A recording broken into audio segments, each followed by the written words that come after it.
YouTube and welcome back to KangBrosTV. Liverpool 4, Brighton 0. Liverpool get 4 to seal the top 4, shall I say. Now, what do you think of the performance? To be honest, I thought it was a really good performance today, which was nice. It was good that we just blew them out of the park. It was just relentless, but obviously we had no help from the officials, of course. Which it was like a nice, relaxing game to watch, right, for the end of the season. But Kevin Friend, there's nothing friendly about this guy. He tried everything in his power not to give nothing for Liverpool. I mean, how many penalties did you count in that game? I had two. I had two definites. Yeah. I had like two that were definites, and then probably a couple that you could probably look at. The handball is the one that got me. It's like the guy's actually like almost like caught the ball. If you see his face, he's like. He's like, the ref said, "Nah, don't worry about it, bro. It's alright, don't worry about it. It's cool." But yeah. The worst bit about it was the guy was standing right there. He's looking at him as well. He's just like. I think he was about to give it, and he thought no. Yeah, he thought no. I don't want these top two. And even everybody at Anfield, as soon as he actually gave something for us, we were literally like cheering, like thinking, "Thank God this guy's actually awake." Because some of the decisions were poor. I mean, we deserved some penalties, but we made so many chances. Before we get into the actual game itself, what did you think of the formation and the actual selection before the game kicked off? When I first saw it, I was a bit like, I couldn't quite get my head around it. But it looked like seemed like we were playing like a 4-2-4, which was just like, relentless. It was relentless. And I guess it was one of those situations where we knew we were going to have the ball and lots of the ball. So it was important that we did dominate, and we did. The two fullbacks for them, Bong and that Shileta, whatever his name was, they had a tough day's work. That Shileta looked like he was on holiday. He was struggling. He was struggling, yeah. But I was a bit surprised. I don't know, like, everyone keeps talking about these young guys getting game time, but it's a catch-22 really, because today's not a game you can look at and you need to piss about with. You need to win the game, right? But when you do get the goals and you're winning, the performances are up. Woodburn needs to be. It's the first time I've seen Woodburn in a long time. I know he's had a few injuries and stuff, but like it shows. For me, I don't think Danny Ings will be there next year because. If he's fit now, and he's not getting enough games. At this stage of his career now, he should be looking to kick on. I think, and he's not going to get enough minutes. So you need to look after the likes of Woodburn and Solanke and stuff. But the only problem I have is do you think Solanke is good enough? I mean, I like him, and I'm biased because I do think he has got good attributes, but. Seems to do the hard bits and then he messes up the more straightforward stuff. His touch isn't quite tight. For a big dude, you want him to be smashing centre halves but having a good touch. So I don't know. There's a few things I'm looking at and thinking I don't think they're quite good enough. It's probably my. I'm a massive fan of Solanke. I want to congratulate him on his first goal and his first league goal. And I think it's well deserved. He's worked hard. He's been patient, given the time he's been given. And I think he's got, like you said there, he's got all the attributes. And I do agree with you slightly in the sense that some of his decision-making, and he is sometimes chasing his first touch. And someone for his size, he needs to use that a bit more to his, I guess, to his strengths. But he was involved in a goal that he scored, obviously, and a goal that he created. So I think it was a great game for him, personally. Coming of age type thing. Exactly. Yeah. But there was times today where you would, like you said yourself, is he good enough to be here next season, and do you think he would be? I mean, there's been talks of him going to Rangers and things like that. I think that would be great. It'd be good to get him away on loan. I mean, I'm all for that. I'm all for that. I mean, look at Tammy Abraham. I think he's come on loads as a player, and Ruben Loftus-Cheek and stuff like that. But he's obviously got to play. He has to play. And I think Gary Neville alluded to the fact that these young guys, they need to get 30, 40 games under their belt a season, and you need to rack up the performances. And that's what Arnie's done. If you look at it, Arnie and Robbo have got appearances and they've got games, and that's how they've got better as players. But like Woodburn and Solanke, they're kind of like, yeah, you've got all the attributes, but you need to play. If you're not playing, you're not going to be able to kick on. So maybe it is a chance to go on loan. And Liverpool and Rangers, there might be a blessing in disguise. Who knows? So about the game today, where do you think it was won and lost, and what do you think Brighton's tactics were? Because they were, like you said, it was relentless, so that it was wave after wave after wave. Was there much Brighton that could do today? I think there was. What they needed to have a bit more quality when they had the ball, so they probably needed to hold the ball up better. But Liverpool, as I said, their formation was not very forgiving. You know what I mean? I thought the midfield too, obviously, as they always have done, they've worked tirelessly. And for me, they seemed to drop into the midfield when we didn't have the ball. But I don't think there was much they could do today. They needed someone up there to hold the ball, like an Arnautovic. Remember when we played against West Ham? Although we beat him, but it was like, that when he has the ball, he can do something from nothing. Yeah. And they didn't seem to have that today. So that's probably... Yeah, it was good. For me personally, it was good to see that, Klopp changed things up. We always complain about him not actually mixing up the formations or the team selection. So he did that today. So complain is the wrong word, but it's probably an area that you probably say. So I'll give him some credit, for that. And really pleased to see Robbo score today as well. He deserved it. He deserves it. He's been really good, and even the cross for Lovren's goal. So he had a good involvement in things. And again, another player that was. I think they made a point today saying that this time last year he was getting relegated out of the Premier League with Hull. And this time he's qualifying for the Champions League and a Champions League final to look forward to. So, mate, hats off, because I think he's talk about taking a chance, taking your opportunity. And fair play to Liverpool for going out and getting him when we thought that position was going to cause us problems all season. Yeah, fully deserved from Robbo. I mean, he's earned his right to be there. He took his chance when he'd had it. And now he's absolutely thriving in that position. I think all the fans are buzzing off him.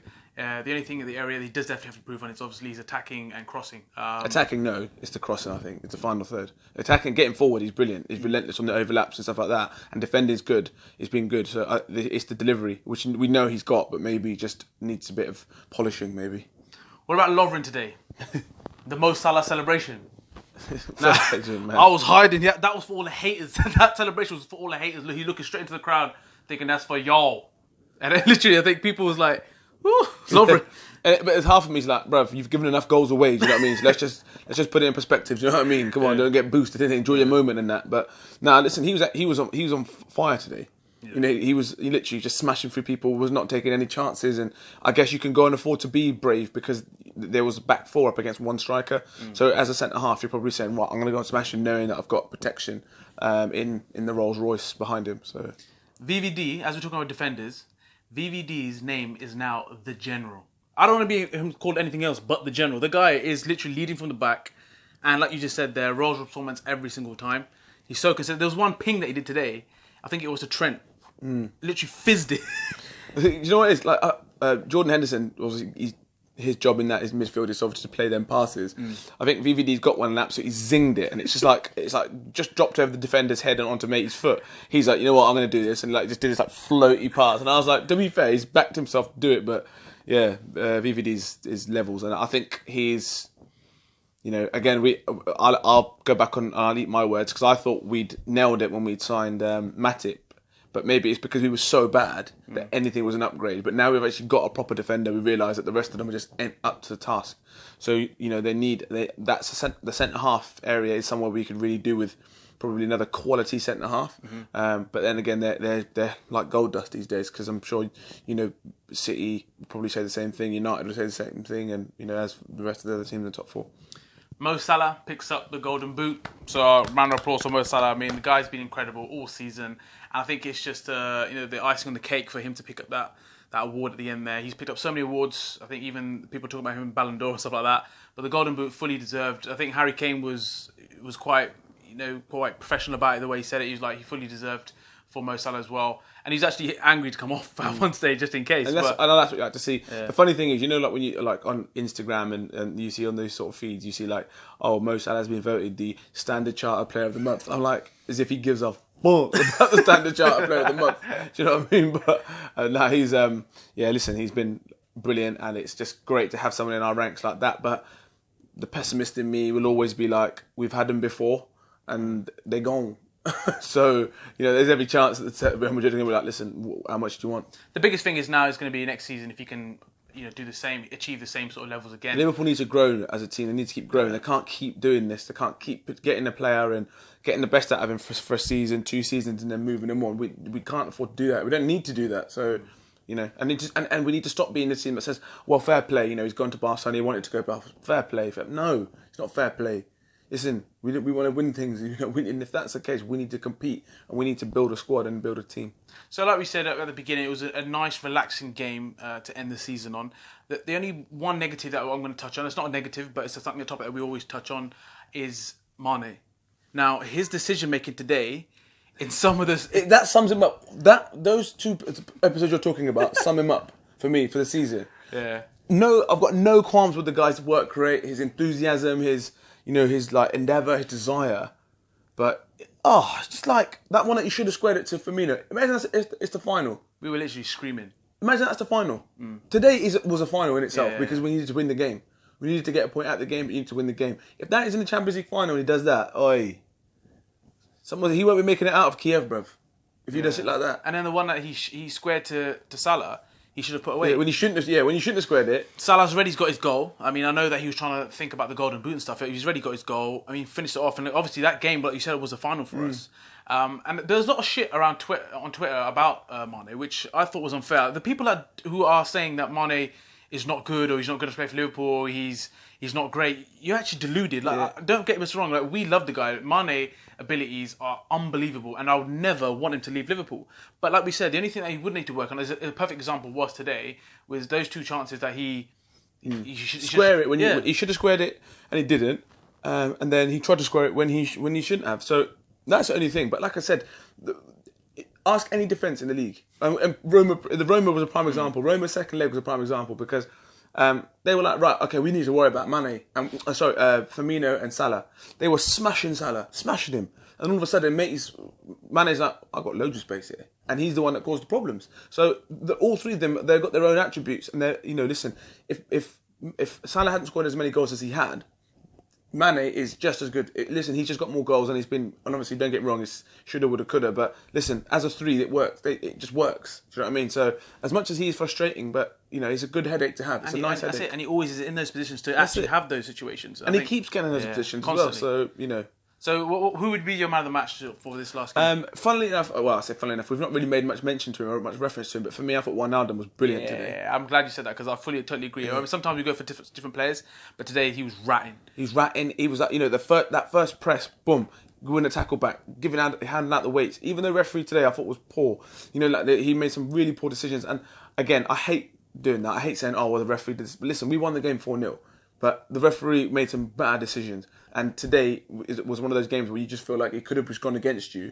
But I thought Wijnaldum set the tempo, and he was my man of the match quite comfortably, actually. So, I mean, that wraps up the season for us. We'll be back again in 2 weeks for the Champions League final, and hopefully we can get 6. For all the viewers out there, I mean, thanks for all the support we've had thus far this season. Obviously, we'll make some videos up until for the final and in probably the pre-season possibly. And World Cup. Yeah, and definitely the World Cup. But let us know your views on this game.